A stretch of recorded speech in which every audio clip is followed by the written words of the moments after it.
Hello everyone, and welcome back to the Calvin Tobin Show. I am your host, Calvin Tobin. Today we have a lot to talk about, so let's get right into it. All right, Game 3 of the Eastern Conference Finals and the Stanley Cup playoffs is in the books, and the Tampa Bay Lightning are in desperate need of a win. And they ended up getting it by beating the Rangers 3-2 with a last-minute goal by Andre Palat. Now, the New York Rangers are now still leading the series 2-1. Now, Tampa Bay's 9-day rest was horrible for them because it took them out of the rhythm and took their momentum away. These two games were practically a warm-up for them to get back to what Lightning fans and hockey fans are used to seeing. Now, a lot of people were thinking that the Lightning were done, especially because of that Game 1 where the Rangers blew them out 6-2. But too much rest for any team in the Stanley Cup playoffs is the worst team that a team can face in these playoffs because, like I said, it takes their momentum away, and then that team that had that much rest could end up digging themselves into a huge hole, and then the series is over quicker than it should have been. In Game 3, every single Tampa Bay player practically shot every single time they were in control of the puck, and every single time they were in New York's offensive zone. And with them beating, and especially with Andre Palat last-minute goal winning the game 3-2.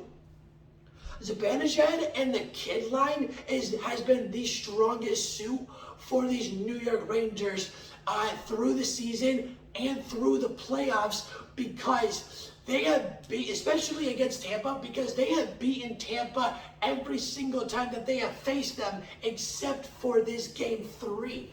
And because of how dominant Zibanejad and this kid line have been, it being their strongest suit, they have made Tampa commit penalties that they didn't want to commit, and they were dragging Tampa from under their feet.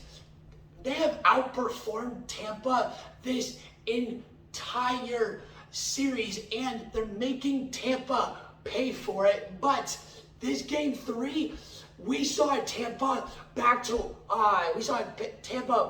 where they were, but halfway through that second period, it did get a little scary for Tampa, because at that point, I'm sure all Bolts fans were thinking that the series was over as they were down 2-0. But Tampa is built different, and they are a different breed when they are at home, and especially in the playoffs, as an example of the last 2 years, since they are a back-to-back two-time defending champions.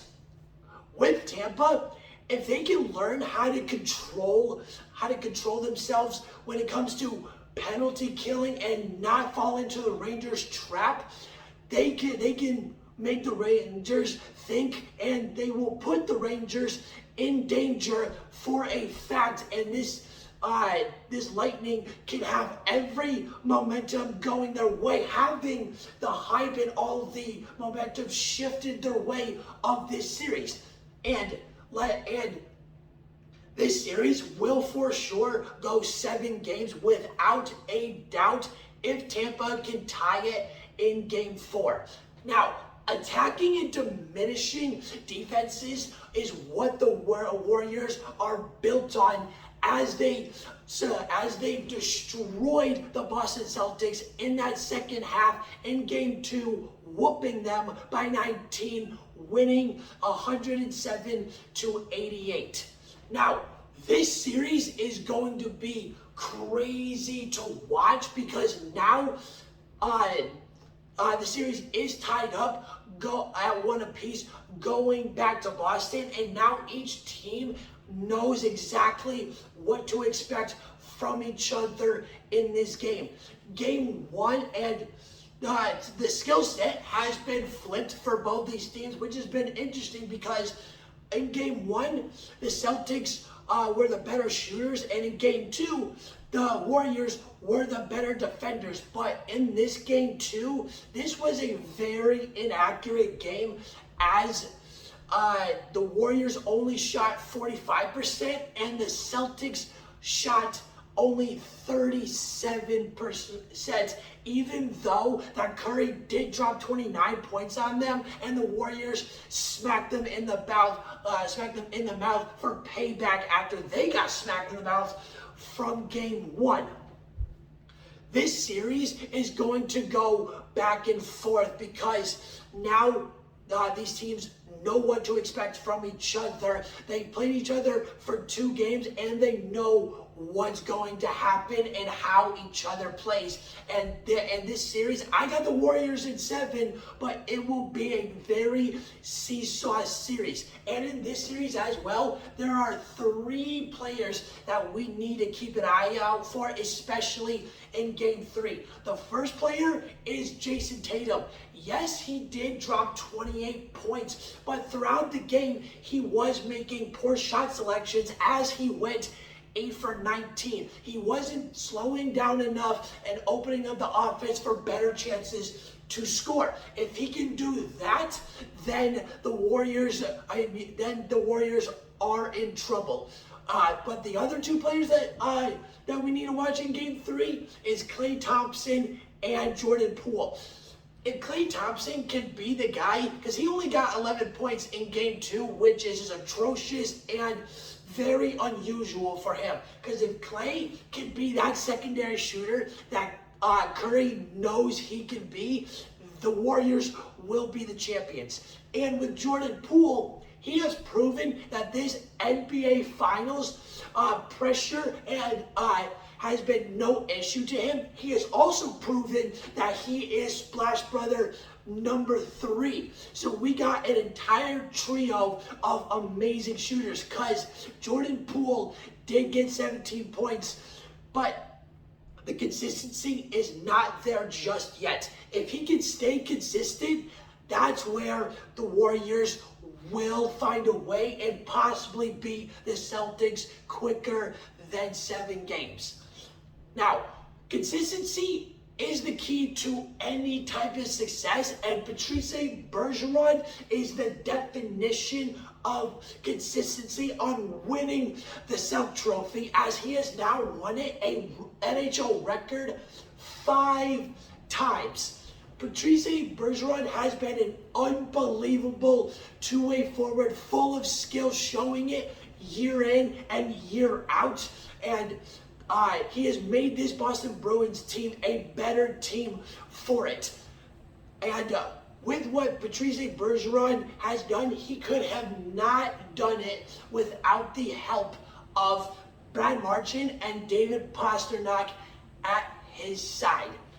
Now, the Utah Jazz are about to go back to square one, probably within a matter of a couple months, because head coach Quinn Snyder has just now stepped down as the head coach, and because of this, Donovan Mitchell is now unsettled about staying with the team. And as of today, there were multiple teams that called the Utah Jazz asking if Donovan Mitchell is available, and they're obviously saying no because they don't want to get rid of this dude. But with what's going on right now, they're going back to square one like that because of what just happened with Quinn Snyder, the situation that Donovan Mitchell is thinking about, and the trade rumors still continuing about Rudy Gobert. Because once these 3 guys leave, because I'm having a strong feeling that because of Quinn Snyder leaving, Donovan Mitchell and Rudy Gobert will follow in those footsteps. And with Rudy Gobert, there's a chance he will stay with the Utah Jazz because of that $200+ million contract that he just signed. And and I'm sure he definitely wants to get every single dime of that, as he has been a 3-time Defensive Player of the Year. But if money doesn't matter to him, which it shouldn't, then and it's winning and playing the game, he will go to another team, and hopefully he might get traded to a team that's another playoff team and a better chance at winning the title. And the same goes for Donovan Mitchell. Now, losing is the failure. Losing and failure is the mother of all success, and the Angels have not been it over the last 2.5 weeks, as they have lost 11 in a row. And last night, they played the Phillies, losing 9-7, and they should have won this game. I don't know how they didn't, but it's all about the pitching if you want to keep a low-scoring game against your opponent. And what the Angels did in this game, they had a strong 5th inning, scoring 5 runs, and they did score 2 runs in the final 2 innings, getting their 7th run. But in the bottom of the 8th, on a 3-2 2-out pitch, Bryce Harper decided to tie it up with a grand slam to tie it at 6 apiece. And then in the 9th inning, the Angels did take a 7-6 lead, and also with Bryson Stott at a 3-2 2-out pitch as well. There's 1 out left with 2 runners on base at first and second. There is no possible way, especially what the Angels fans are thinking, there's no possible way. 1 out left to go. The game is over. Angels finally ended their 10-game losing streak, but nope. Bryson Stott decided to ruin LA's night and hit a 3-run bomb at the bottom of the 9th, as well as a 3-2 2-out pitch to win the game 9-6. It amazes me how quickly the Los Angeles Angels have fallen, because they were one of the most dominant teams in the league like 3 weeks ago, and we're all expecting them to keep up with what Mike Trout, Noah Syndergaard, Anthony Rendon, Shohei Ohtani, and what all these guys are doing. But right now they are in a horrible pitching phase, as they are allowing just about nearly 7 to 8 runs across this 11-game losing streak. And what's really interesting about this is that even though losing 11 games in a row, they are still in 2nd place of their division. That's how dominant these Angels can be. They're just in a terrible slump right now. And they're playing Boston tonight. They're playing the Boston Red Sox tonight. I have complete confidence that this is the game where they can get back to what they have been before this horrible slump has happened for them. And it just takes 1 game to get back into rhythm, and then the hype train just keeps on rolling. Guys, the Angels, they are too good to be having this kind of streak, as they are now 28-27.